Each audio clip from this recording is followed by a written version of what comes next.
เข้าสู่ซองบวรเด้อนี่นะมันยาวดูกันเนาะทางไก่แค่เนาะ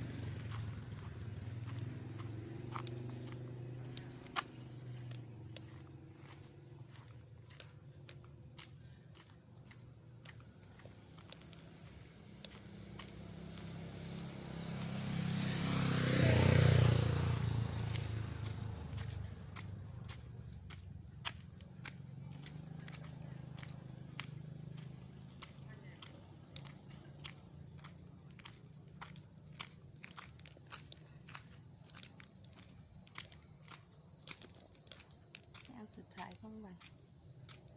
น้ำบ่อ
เลยเห็นวิวเลย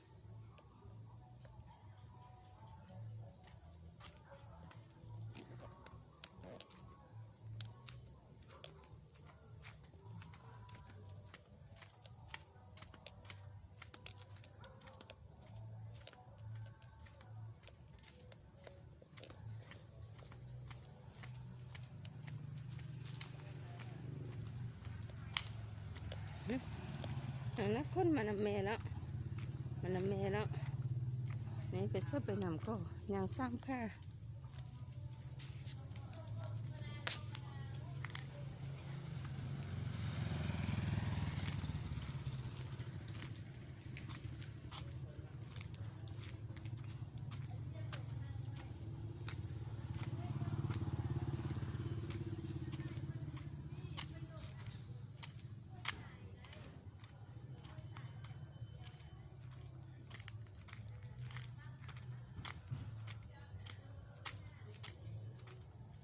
ฮอนอ้อมไปอาบน้ำเลยอากาศก็เริ่มเย็นมาแล้วเนาะ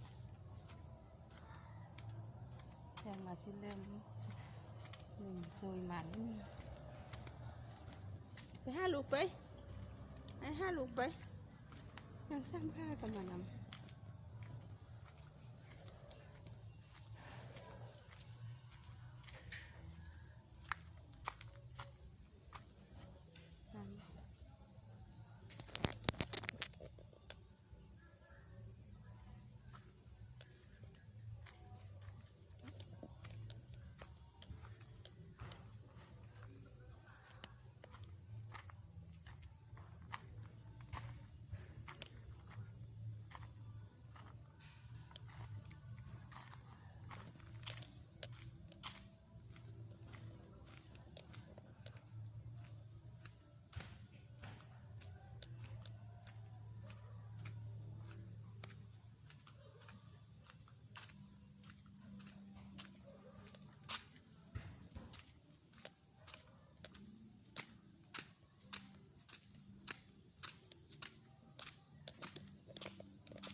รับคลิปนี้ก็ขอลาไปก่อนเด้